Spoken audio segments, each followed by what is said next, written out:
Bom, vamos então retomar a sessão da tarde. Melhor, a sessão da tarde. Vamos ouvir a comunicação do Arthur Sartori Cónia, que se eu pronunciar bem, da USP, da Universidade de São Paulo, com o título Zizek e Jacques Rancière, a reconstrução da crítica dialética. Então, vamos ouvir. Obrigado, queria agradecer a oportunidade de estar falando. Também estou bem contente de falar agora, depois das polêmicas da manhã. Não sei se é muita pretensão minha, mas eu tenho a impressão que alguma coisa eu posso contribuir para os impasses que a gente começou a montar. Né? E se por um acaso alguém tiver problema com algum vocabulário brasileiro, avisa. Eu acho que não é questão. Também não sei se muita gente aqui tem contato com a filosofia do Rancière. De alguma forma, na minha apresentação, eu pretendo apresentá-la, mas qualquer dúvida a gente também vai acertando.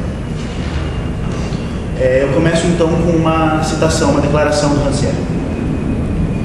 Penso que é preciso passar por seu próprio trajeto para chegar ao mesmo lugar. Se ele disse tudo isso em 1969, por que me dei ao trabalho?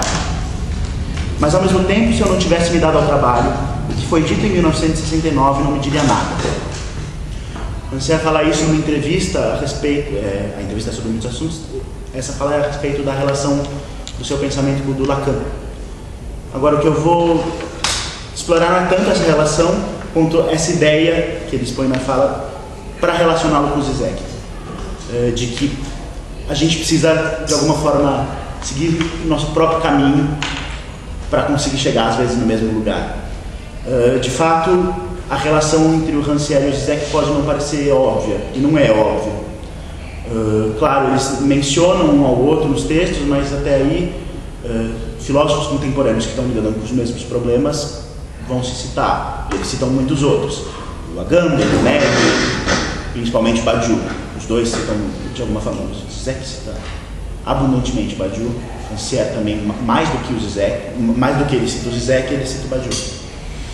No entanto, o que eu gostaria de tentar mostrar é que existe uma familiaridade mais fundamental entre Rancière e Zizek do que entre eles e o Badiou, por exemplo. E que fazer essas diferenciações é importante.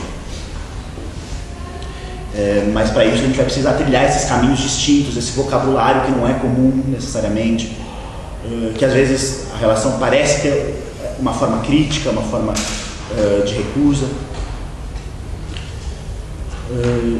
Mas então eu vou tentar mostrar essa afinidade mais comum, que, como diz o título da minha comunicação, está na ideia de uma reconstrução da crítica dialética, que não está em autores como Agamben e Badiou.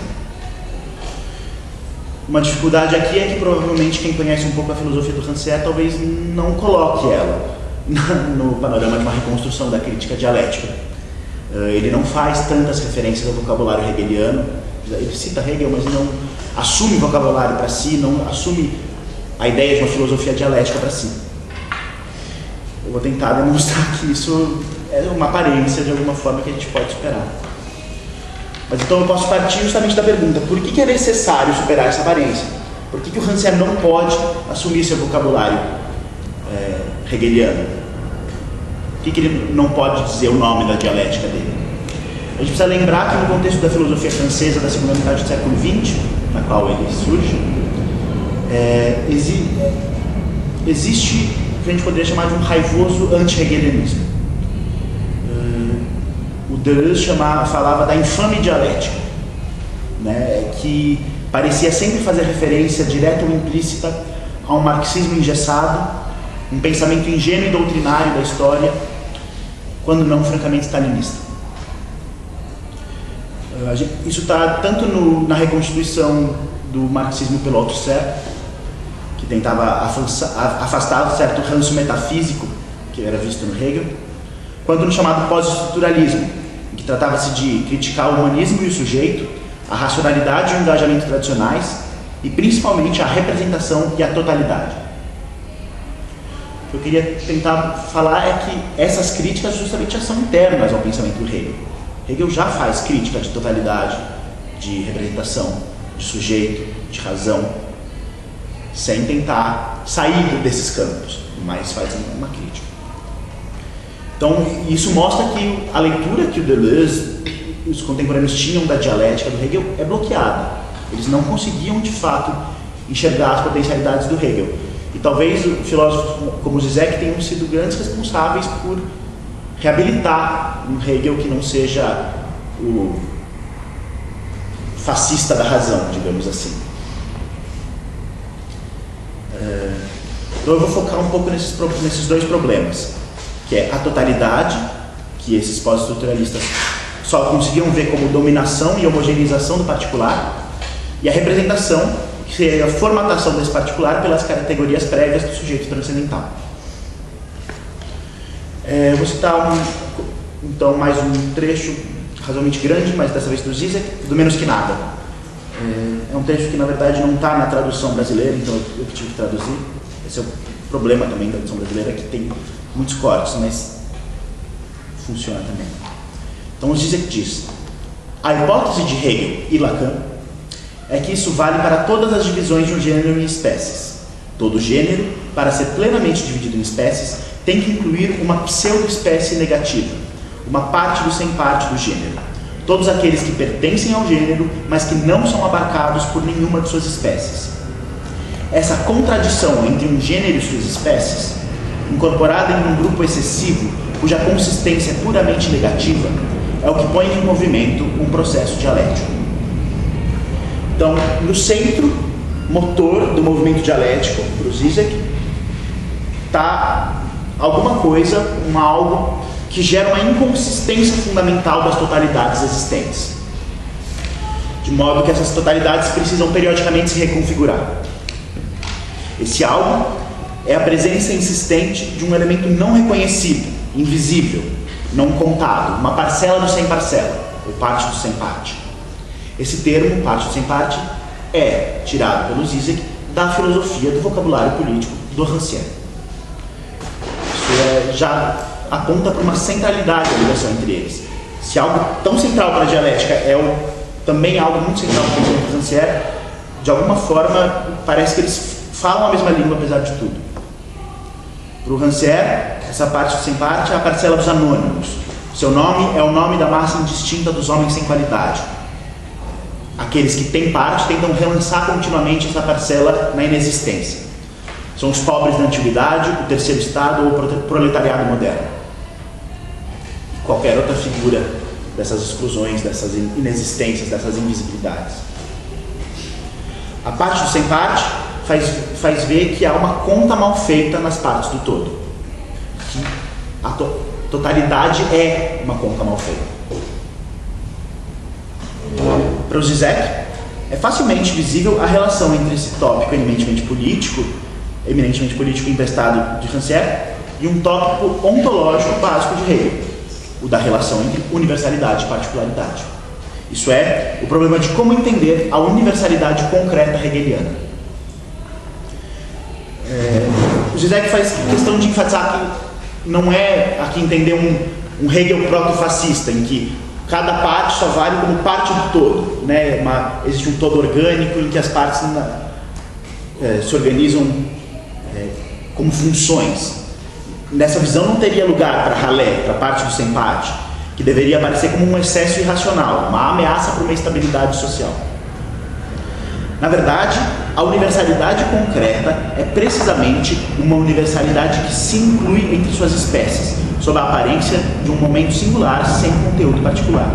Isso é, tudo isso citando os são precisamente aqueles sem seu lugar próprio no todo social que representam a dimensão universal da sociedade que os gera.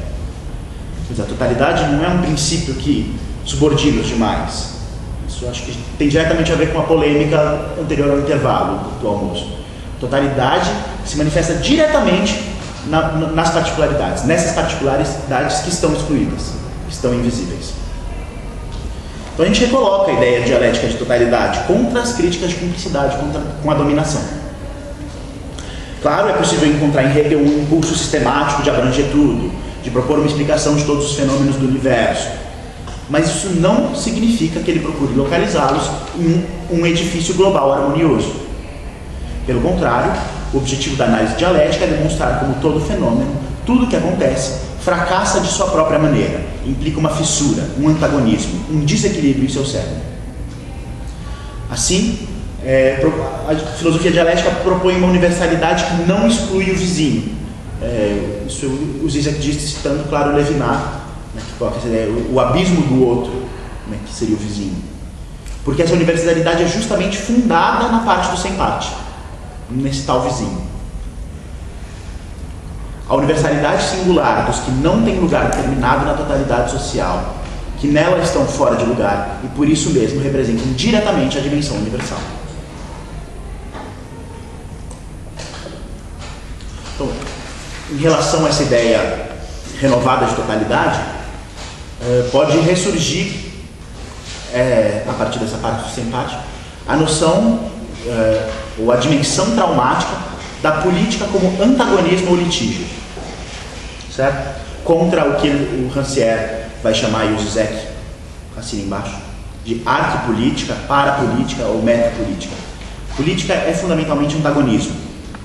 Então o Rancière diz que é também mediante a existência dessa parcela do sem parcela, desse nada que é tudo, que a comunidade existe enquanto comunidade política, ou seja, enquanto dividida por um litígio fundamental, um litígio que afeta a contagem de suas partes antes mesmo de afetar seus direitos. O povo não é uma classe entre outras, é a classe do dano que causa dano à comunidade e a institui como comunidade do justo e do injusto. Quer dizer, essa exclusão que não pode se dar totalmente, essa existência de um outro, que não é um outro radical, do outro lado de um abismo intransponível, mas um outro que está sempre aqui, contado e não contado, que funda a política, que funda o antagonismo da política. Para o Zizek, esse antagonismo é real, é impossível, é uma não relação. O que significa que o campo do político não pode ser totalizado de uma forma simples. Não existe relação de classe, como para Lacan não existe relação sexual. Já que não existe metalinguagem ou neutralidade na qual poderíamos objetivamente descrever o campo político todo. Toda descrição já é parcial. Toda descrição já está implicada no litígio, não no antagonismo. O Zizek vai citar como exemplo a diferença entre esquerda e direita. Não é simplesmente uma diferença entre dois termos de um campo compartilhado, mas a diferença aparece diferentemente se percebida da esquerda ou da direita. De modo que, por exemplo, que para a esquerda, essa diferença assinala o antagonismo que atravessa todo o campo social, um antagonismo escondido pela direita. Enquanto a direita se percebe como uma força de moderação, estabilidade social e unidade orgânica, com a esquerda reduzida à posição de um intruso que perturba a estabilidade orgânica do corpo social. Para a direita, a esquerda é como tal extremo. Então, essa ideia desse antagonismo que funda inclusive as visões. Não existe uma visão totalizante exterior ao antagonismo. A visão totalizante para o Zizek, o conhecimento absoluto, é sempre de dentro. O sujeito está sempre já inscrito no antagonismo e sempre já, de alguma forma, deforma a totalidade que ele mesmo está tentando representar. Então, a parte do sem parte perturba a estabilidade de determinada configuração do todo social, meramente ao afirmar-se. Esses sujeitos, simplesmente declarando que existem e que têm direito a ter parte na discussão política, demonstram esse direito, porque justamente a capacidade de discurso, de declarar-se portador de direitos, que dá direitos políticos a um sujeito. Assim, esses sujeitos podem ser vistos enquanto danificados, ouvidos como interlocutores racionais e representados como partes do todo. Tornam sensível a fissura existente nesse todo. Impõe-se como personificação da sociedade como tal, como diz Zizek. E aqui está então o que o Zizek aponta como a segunda grande descoberta do Rancière.